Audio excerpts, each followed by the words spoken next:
My name is Father Nathan Carr, and I am the headmaster here at the Academy of Classical Christian Studies, which is a 3-campus Christian school of classics, pre-3 through 12th grade, serving about 725 students across the metro area.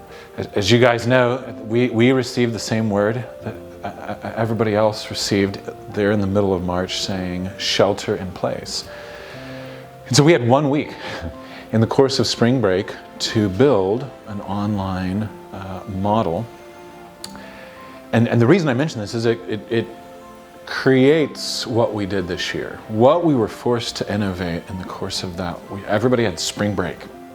Spring break was it, to get everything together.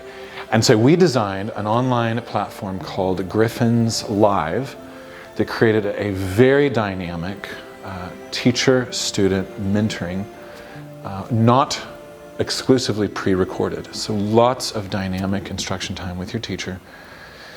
Rewrote the entire schedule so that households didn't have more than 3 students online sapping their Wi-Fi at any one moment. Because some of our families have 3, 4, I have 6 children at the school, 6 people on Wi-Fi. So a very quick pivot, very spry, very flexible, but very dynamic. You have to have the teacher interacting with the student as much as possible for education in the life of a child to just flourish. So, which is to say, when we came to the summer months of having set Griffins Live behind us, knowing that the pandemic was still looming somewhere out there, we decided to take Griffins Live and to innovate further on the model. But we also wanted to return to class. So, what we designed were 4 models for the 2020-2021 school year. We had our 5-day model, we had a 2-day model, we have a 3-day model, and then we had this online model. So any student can choose between the 5-day, 2-day, 3-day, all of which are accredited models, which means all of them carry the options of scholarshiping, which we can talk about in a minute. And then for those who were immunocompromised students, I have a kiddo that's that way. Parents who are immunocompromised, maybe they've had chemo, and that virus coming home really would risk a lot for the family. We designed what we call the Academy Online. And so we installed in a classroom per grade a Zoom television that's large. I think it's a 60-inch, maybe it's an 80-inch television. We can measure in a little bit. And so that any student who may be quarantined could immediately pivot back into the classroom with a full headshot. So I could call on you to read, because you're live and in person, and then I can call on the student there on the screen to read as well in the course of the classroom experience.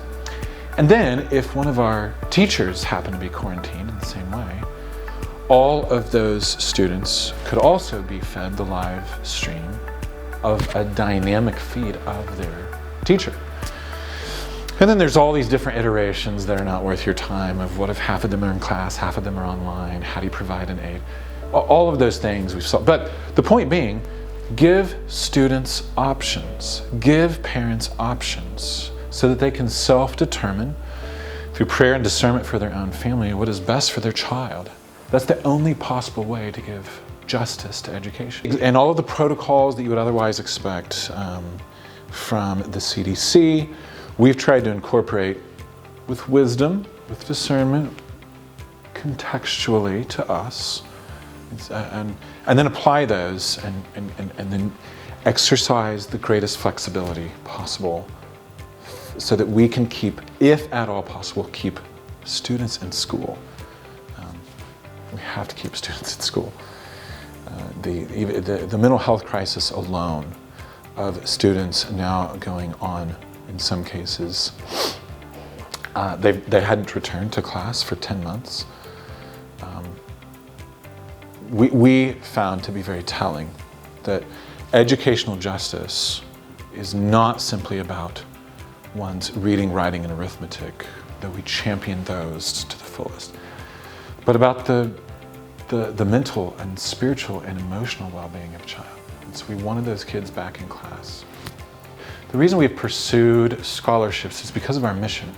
So our mission is to assist parents in shaping students' affections for all that is true and good and beautiful, for the benefit of man and the glory of Jesus Christ.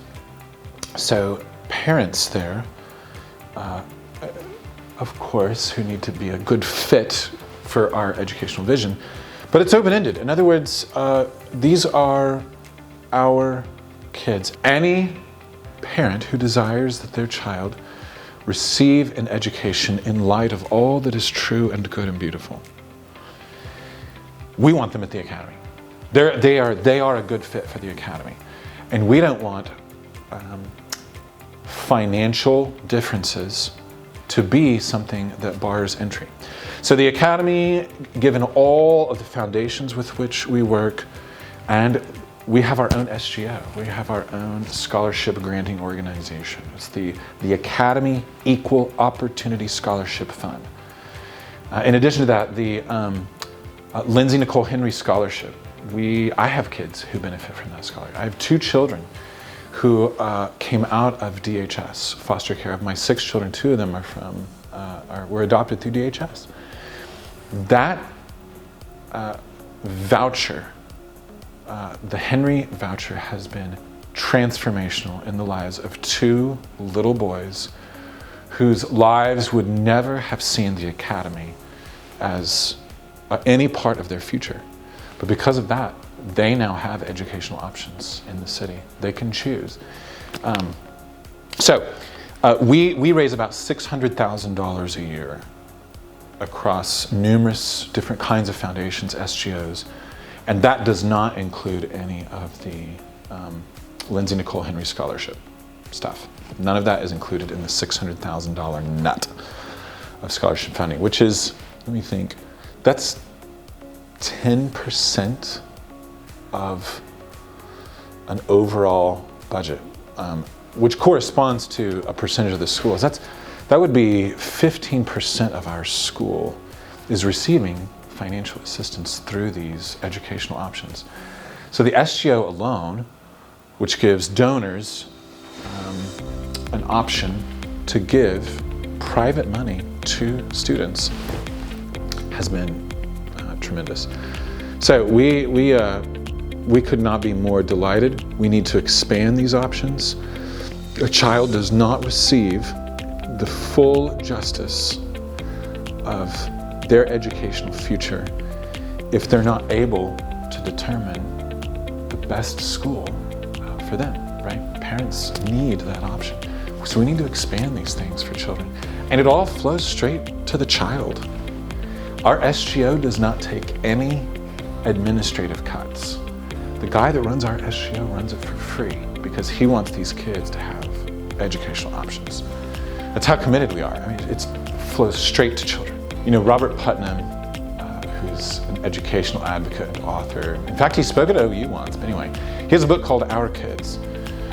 I think 2020 and 2021, even in the course of the pandemic, which was a time of tremendous uncertainty for education, perhaps the calling and the silver lining in the course of that whole mess, of the displacement, everything that was dissociative about the whole experience for children, for families, navigating the entirety of the mess, was, I think, a fresh vision and call to educational justice. I think it's a time for public school educators, for charter schools, for home educating parents, moms and dads alike, for private schools, to remember that every child in Oklahoma is our kid. These are our kids. And we must provide the parents of Oklahoma every available option for the full flourishing of this child and that child, because these are our kids. On behalf of the entire Academy family, our Board of Governors, our faculty and staff, our remarkable families, our students, our scholarship recipients, our grandparents, the entire family. We are so honored, so humbled to receive the School Choice Private School of the Year Award. Thank you. Thank you.